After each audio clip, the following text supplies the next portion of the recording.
그래서 오늘 아모스 7장 1절에서 9절에 있는 말씀을 가지고 뜻을 돌이키시는 하나님이라고 하는 제목으로 함께 은혜를 나누고자 합니다. 우리가 성경을 통해서 하나님의 속성을 발견하게 됩니다. 하나님의 속성이라고 하면 하나님은 어떤 분이신가라고 하는 것입니다. 하나님은 어떤 분이신가? 우리가 사실은 말씀을 읽을 때에 가장 먼저 초점으로 생각하고 묵상해야 될 것이 이 본문 속에서 하나님은 어떤 하나님이신가라고 하는 것을 먼저 발견하는 것이 성경을 묵상하는 가운데서 매우 중요합니다. 그래서 하나님이 어떤 분이신가? 하나님의 속성을 말하고 있는 거죠. 하나님의 속성, 하나님은 어떤 분인가? 라고 할 때 하나님은 사랑의 하나님이신 줄 믿습니다. 할렐루야. 하나님은 사랑이시다 라고 했습니다. 사랑의 하나님. 그리고 하나님은 또 어떤 분이신가? 라고 보면 하나님은 전지전능하신 하나님. 모든 것을 아시고 모든 것을 행할 수 있으신 분이시다 라고 하는 하나님을 그렇게 말할 수 있습니다. 그 다음에 하나님은 완전하신 분이시다 라고 해요. 완전하신 하나님. 그리고 또 하나 하나님은 변함이 없으신 분이시다. 변함이 없으신 분이시다 라고 하는 사실입니다. 근데 우리가 성경을 읽다 보면은 가끔 우리가 이해할 수 없는 그런 장면을 맞닥뜨리게 됩니다.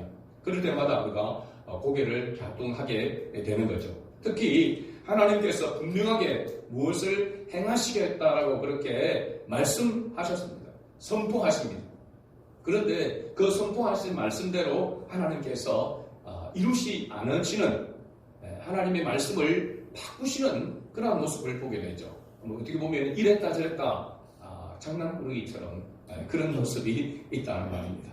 오늘 우리가 이 아모스 7장 1절에서 9절 말씀을 보면서 이 세 가지 환상, 재앙의 환상에 대해서 우리가 살펴볼 텐데 하나님이 어떤 분이신가? 왜 하나님께서 이랬다 저랬다 하시는가? 라고 하는 그 부분에 대해서 우리가 다시 한번 깨닫는 그런 은혜가 있기를 다시 한번 주의 이름으로 축복합니다. 아멘. 오늘 말씀에 보면 세 가지 재앙의 환상이 나오는데 첫 번째는 어떤 재앙입니까?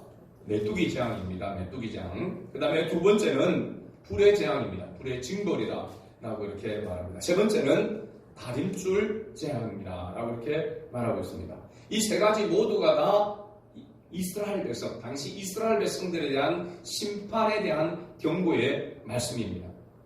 근데 첫 번째와 두 번째의 심판이 선언되었지만 아모스 선지자의 기도로 말미암아 주 여호와께서 이에 대하여 뜻을 돌이키셨다라고 이렇게 말씀하고 있습니다. 그러나 세 번째 다림줄 재앙은 주 여호와께서 이에 대하여 뜻을 돌이키겠다라고 하는 이 말씀이 없습니다. 그대로 행하시겠다라고 하는 것을 말하고 있습니다. 그래서 그렇기 때문에 우리가 여기서 고개를 갸우뚱하게 되는 것이죠. 왜 첫 번째, 두 번째는 하나님께서 뜻을 돌이키시고 세 번째는 하나님께서 뜻을 돌이키지 아니하시고 그대로 행하시겠다. 그대로 정말로 세 번째의 이 경고의 말씀대로 심판의 말씀대로 하나님께서 심판하시는 것을 우리가 이스라엘의 역사를 통해서 성경을 통해서 우리가 또한 발견하게 됩니다.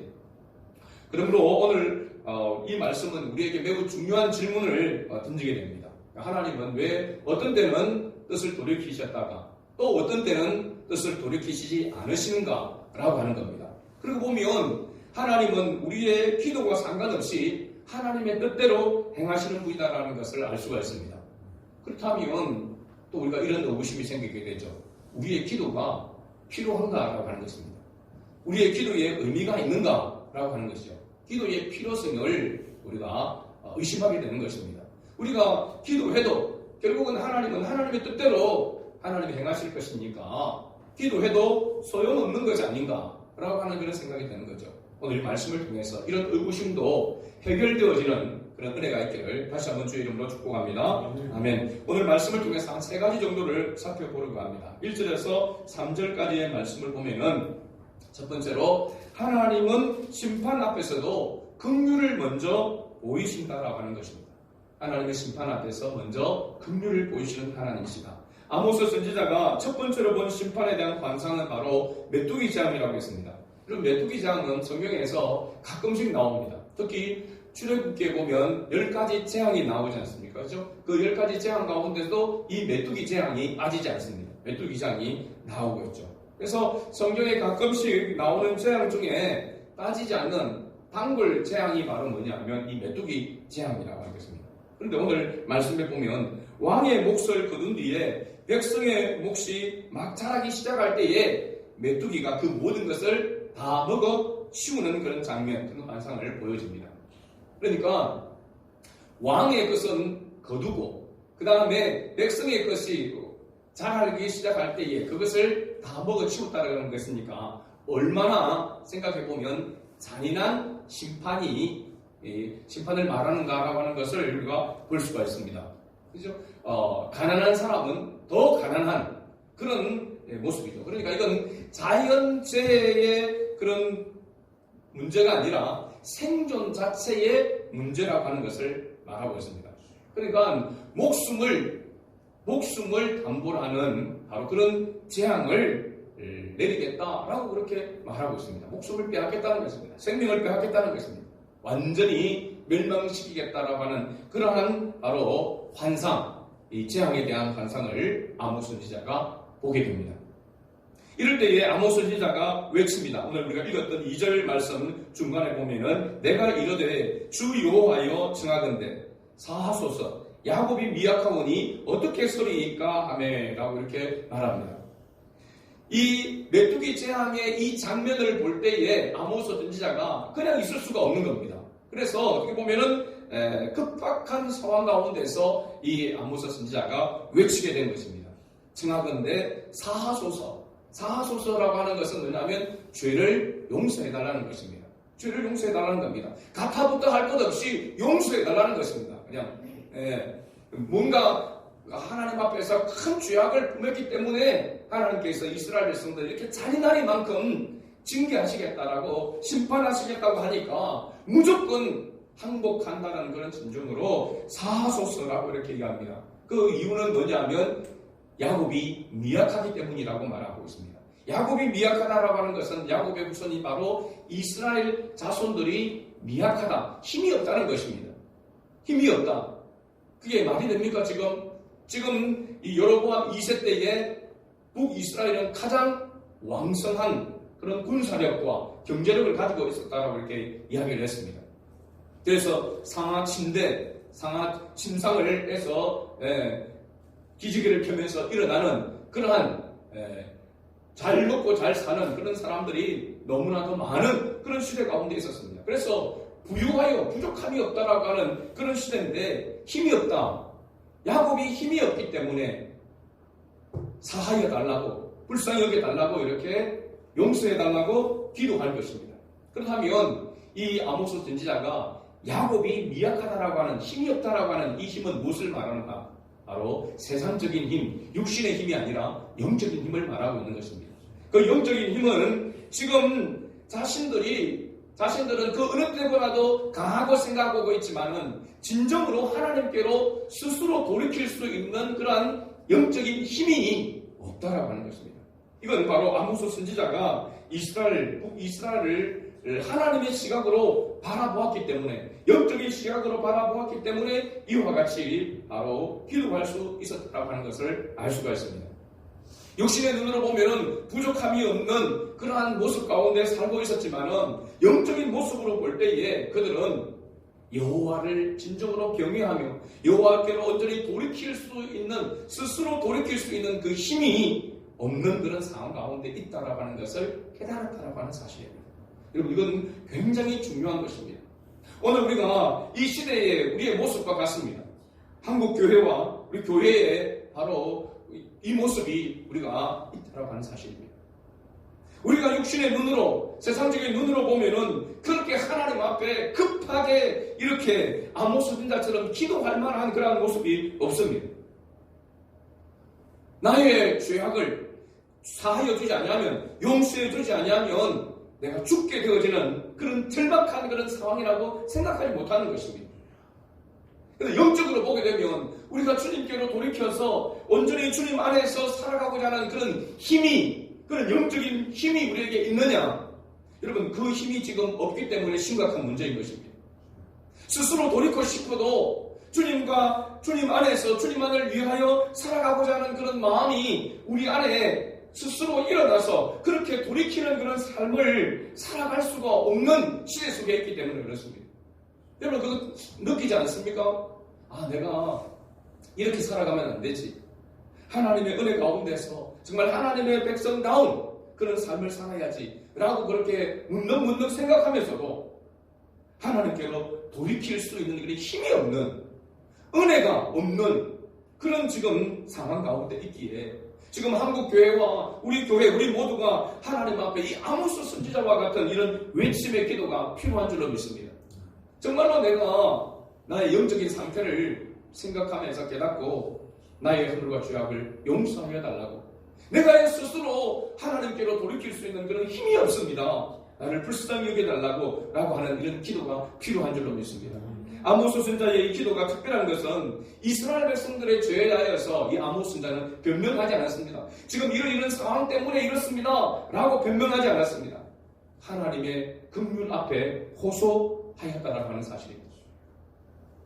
영적인 눈으로 보면, 하나님의 시각으로 보면 우리의 죄악이 금방 드러나게 됩니다. 여러분, 우리의 모습을 하나님의 기준에서 하나님 앞에서 바라보게 되어지면, 영적인 모습으로 바라보게 되어지면 우리의 나약함이, 우리의 연약함이 드러나게 되는 것입니다. 깨닫게 되는 것입니다. 그러나 육신의 눈으로 내 상황과 환경만을 바라보면서 보면은 그렇게 내가 뭘 그렇게 크게 잘못했나, 내가 그렇게 내 생명이 위협받을 만큼의 그런 큰 잘못이 있는가라고 하는 것을 깨닫지 못한다는 말입니다. 절박함이 없는 거죠. 그래서 주님 앞에 살려달라고, 긍휼히 여겨달라고 호소하는 이러한 모습이 오늘 우리에게 솔직하게 부족하다는 사실입니다. 어떻게 보면 아모스 선지자는 솔직한 기도를, 진실한 기도를 있는 모습 그대로 하나님 앞에 외쳤기 때문에 하나님께서 이 아모스 선지자의 기도를 들으시고 이에 대하여 뜻을 돌이키셨다라고 이렇게 말씀했습니다.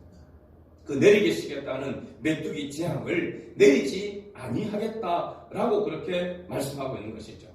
그래서 오늘 이 한 해를 마감하는 이 시점에 우리가 하나님께 정말로 외쳐야 될 그 기도의 모습이 이 아모스 선지자를 통해서 우리가 발견하게 되는 것입니다. 있는 모습 그대로 솔직하게 죄를 인정하고 하나님의 긍휼을 구하는 그런 기도가 정말로 필요한 때라고 하는 것을 믿는 저와 여러분 될 수 있기를 바랍니다. 최근 전 세계적으로 기후재난과 경제 위기가 반복되고 있습니다.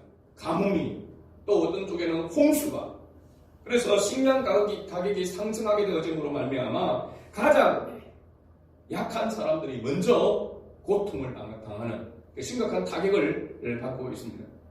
그럼 지금도 굶주려 죽는 사람들이 많다라고 하는 사실이죠. 지금 이번 주 안에 뭔가 팔레스타인 그 가자 지구의 그 폭격으로 말미암아 이 서한 지구 안에 그 아랍 지구가 있거든요. 그 지구 안에 난민촌이 있습니다. 난민촌.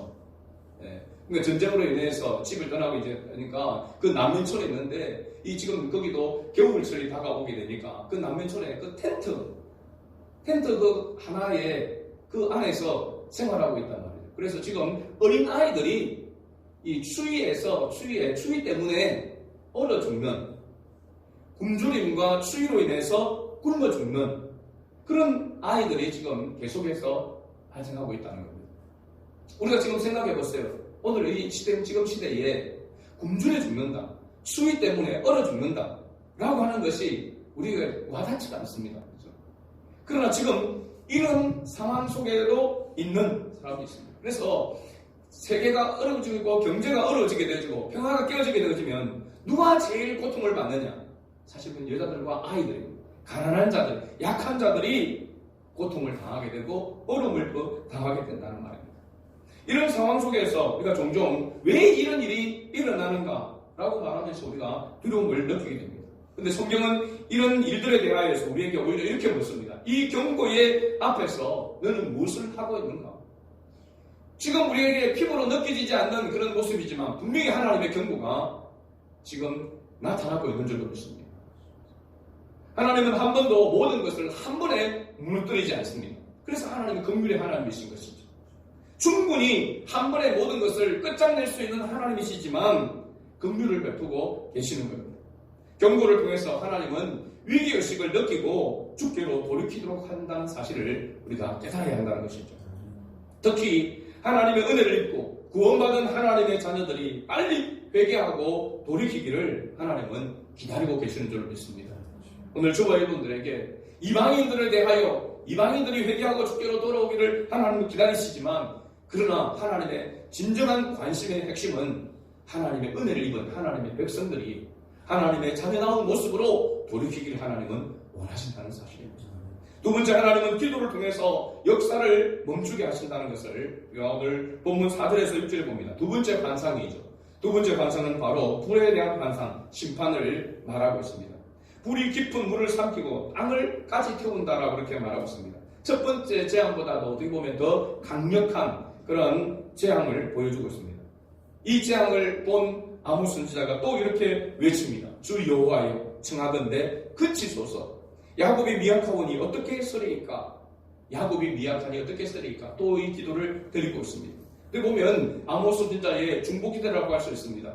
여기 그치소서라고 하는 것은 어떻게 보면은 하나님 앞에 선지자가 감히 하나님이 하시는 그 일에 대해서 그치소, 스탑! 라고 이렇게 이야기하는 것은 어떻게 보면은 경솔해 보이는 그런 모습입니다. 그러나 이 아모스 선지자가 이렇게 외치고 있는 것은 그만큼 급박하기 때문에, 그만큼 그 재앙의 강도가 너무나도 강력하기 때문에 그치소서라고 이렇게 탄식하듯이 하나님 앞에 외치고 있는 것입니다. 이유가 뭡니까? 역시나 이스라엘 자손들이 스스로 하나님께 돌이킬 수 있는 그 영적인 힘이 없기 때문이다라고 이렇게 말하고 있습니다. 이 아모스 선지자의 기도의 중요성은 두 번째에서 보게 되면 포기하지 않았다는 사실입니다. 포기하지 않았다는 사실. 우리가 기도를 하다가 가끔씩 포기하는 경우가 많습니다. 몇 번 하다가 안 되면 그냥 포기해 버리는 거죠. 그죠? 그런 경우가 많습니다. 그런데 왜냐하면 내가 원하는 때에 내가 원하는 방법으로 내가 원하는 대로 이루어지지 않기 때문에 우리가 기도를 포기할 때가 이렇게 많습니다. 계속하지 못할 때가 많습니다. 그러나 우리가 알아야 될 것은 하나님은 하나님의 때에 하나님의 방법으로 하나님께서 기도를 이루신다라고 하는 사실입니다. 그렇기 때문에 하나님을 바라보고 기도하지 않으면 포기하게 되는 거죠. 내 모습을 바라보게 되고 내 환경을 바라보게 되어지면 쉽게 포기하게 되는 것입니다. 그러니까 우리의 기도가 포기하게 되어지는 그런 이유가 바로 뭐냐 하면 내 중심으로 기도하기 때문에 그렇습니다. 내 뜻을 위하여 기도하기 때문에 그렇습니다. 기도는 이방인들과 다르게 우리의 기도는 하나님의 뜻이 이 땅에 이루어지도록 기도하는 것이 하나님이 우리에게 가르쳐준 기도인 줄로 믿습니다. 그래서 하나님의 뜻을 바라보고 하나님의 뜻대로 이루어지기를 기도한다면 그 기도가 하나님의 뜻이 이루어지기까지 포기하지 않게 된다는 사실입니다. 그래서 오늘 이 아모스 선지자가 끝까지 포기하지 않냐고 계속해서 기도했다는 사실입니다. 우리의 기도가 때로는 아무 능력도 힘도 없는 것처럼 보이지만 때때로 하나님의 뜻을 돌이킬 수 있는 능력이 있는 것입니다. 그것은 바로 내 뜻이 아닌 하나님의 뜻을 따라 기도할 때입니다. 내가 구하는 그 기도가 하나님의 뜻대로 이루어지게 됐을 때에 그때 기적의 역사가 일어나는 것입니다. 그래서 우리가 기도할 때에 중요한 것은 하나님의 말씀을 붙들고 기도해야 된다라고 하는 것이죠. 그러니까 말씀이 없는 기도는 가증하다라고 하는 그 말이 그런 의미에서 나오는 것입니다. 하나님의 말씀을 붙들고 그 말씀대로 이루어지기를 위하여 기도해야 되는 거죠. 그래서 우리의 기도는 소망 중에 인내하며 나아가야 하는 기도여야 되어야 되는 것입니다. 오늘 우리가 기도의 끈을 놓치고 있지 않습니까? 다시 한번 우리가 기도의 끈을 붙잡는 그런 은혜가 있기를 바랍니다. 어느 한 도시에서 학교 폭력과 청소년 범죄가 급증하게 되었다고 합니다. 그러자 그 도시에 몇몇 목회자들과 교회들이 함께 모여서 학부모들과 함께 새벽에 기도를 하기 시작했다는 것입니다. 학교 안에 또 그 도시 안에 계속해서 이렇게 범죄가 급증해져가는 그런 가운데 있어서 기도했는데 1, 2주 만에 상황이 바뀐 것이 아닙니다. 1년이 지났어야 눈에 띄게 범죄와 사건이 줄어들게 되고 또 그 도시 안에 청소년 상담과 보호 시스템이 이렇게 강화되어져서 지속적으로 학교들과 그 도시에 범죄가 줄어드는 그런 결과가 나타났다고 하는 사실입니다. 우리의 기도가 한 번에 급격하게 바꿔지는 그런 역사가 있으면 우리가 참 기도하기 좀 수월할 텐데, 그렇죠? 그런데 우리의 기도는 쉽게 잘 바뀌지 않다는 사실이에요. 그죠? 우리의 기도가. 그래서 끊임없이 인내하면서 기도해야 될 이유가 여기에 있는 줄로 믿습니다. 우리가 절대로 포기하지 아니하고 끝까지 기도의 줄을 붙드는 그런 은혜가 있기를 주의 이름으로 축복합니다. 아멘. 마지막 세 번째입니다. 마지막 세 번째는 더 이상 돌이키지 않으시는 하나님의 기준을 말해주고 있습니다. 세 번째 환상은 뭡니까? 다림줄입니다. 다림줄. 다림줄이 뭘까요? 다림질하는 걸 말할까요? 이건 건축할 때에 보면은 실을 감아가지고 먹물을 해서 쭉 늘어뜨려서 양쪽에서 잡고 줄을 탁 튕겨서 선을 긋는 때 사용하는 것을 다림줄이다 이렇게 이야기합니다. 요즘은 뭐 옛날 그런 방식으로 보면은 요즘 옛날 방식으로 목숨들은 지금 뭐 작은 이런 부분들은 그렇게 해서 줄을 해서 건물을 벽체를 쌓기도 하고 뭐 이렇게 하는데 요즘은 뭐냐면 레이저로 딱 해서 아예 막 천장 높이와 옆에 이렇게 한 번에 쫙 이렇게 나오는 그 기계가 있더라고요. 그러니까 신기하게. 그래서 아주 더 정확하게 줄을 튕겨서 하는 것보다도 더 정확하게 레이저로 탁탁 이렇게 줄이 천장 밑에 옆에 그러니까 3D처럼 그렇게 레이저로 탁 쏘아주는 그런 그게 있습니다. 이게 다림줄입니다. 다림줄. 이 다림줄은 어떨 때 사용한다고 말하고 있냐면 이 다림줄을 벽을 세울 때에 사용하게 되는데 하나님이 그 기준을 누구에게 두겠다는 겁니까? 이 다림줄을 이스라엘 백성들에게 두겠다는 겁니다. 그러면 이스라엘 자손들에게 하나님의 그 기준 줄을 갖다가 튕겼을 때에 거기에 합당치 못한 것들을 어떻게 합니까? 허물겠다라고 하는 것입니다. 망하게 하겠다라고 하는 것을 말해주고 있는 것이죠. 하나님께서 잘못되어져 있는 이스라엘 백성들의 그 모습을 하나님의 기준으로 튕겨서 그에 맞지 않는 것을 하나님께서 완전히 멸하시겠다라고 그렇게 말씀하고 있는 것입니다. 이 세 번째에 대해서 아모스가 기도하고 있는 그런 장면이 보이지가 않습니다. 그리고 이 세 번째 환상, 이 재앙에 대해서 하나님은 그대로 이 재앙이 이루어지게 되어져서 북이스라엘이 주전 722년에 아수르에 의해서 멸망을 당하게 되는 것을 우리가 보게 됩니다. 앞에서도 우리가 말씀을 드렸지만 하나님께서 철저하게 멸망하고 바로 북이스라엘의 마지막 왕인 호세아는 아수르의 왕국에 끌려가가지고 그 감옥에 갇히게 되는 그런 수모를 겪는 철저하게 하나님께서 심판하신 것을 보게 되는 거죠. 하나님께서 왜 어떤 때는 참으시고 뜻을 돌이키셨다가 어떤 때는 이렇게 왜 하나님께서 그 하나님의 뜻대로 행하시는가라고 하는 것을 우리가 보게 됩니다. 이건 하나님은 뜻을 돌이켰다라고 하는 것은 하나님께서 긍휼을 베푸는 때라고 하는 것을 말해주고 있습니다. 우리가 하나님이 어떤 하나님인가라고 하는 것을 볼 때 하나님은 사랑의 하나님입니다. 할렐루야. 그러나 하나님은 사랑의 하나님 동시에 공의의 하나님이십니다. 공의 하나님. 무한한 사랑을 가지고 계시는 하나님이지만 그 사랑도 하나님은 공의에 의해서 하나님의 기준에 의해서 하나님께서 행하신다는 사실입니다.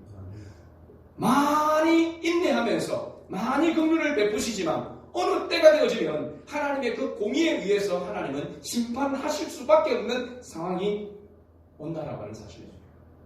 지금 당시 이스라엘 백성들은 계속되는 경고에도 불구하고 깨닫지 못하고 종교 행위를 유지하고 있었지만 정의와 공의는 무너져 있었습니다. 우상 숭배와 권력, 남용이 일성화되어지고 그래서 가난하고 힘없는 자들은 더 많은 고통을 받고 있었던 것입니다. 이제 하나님께서 이 다림줄을 튕겨서 심판하시겠다라고 마지막 경고를 하시면서 반드시 심판하실 것이다. 반드시 행하시겠다라고 이렇게 말씀합니다. 결론적으로 오늘 말씀은 하나님의 속성에 하나님의 사랑과 하나님의 공의가 함께 있음을 말해주고 있습니다.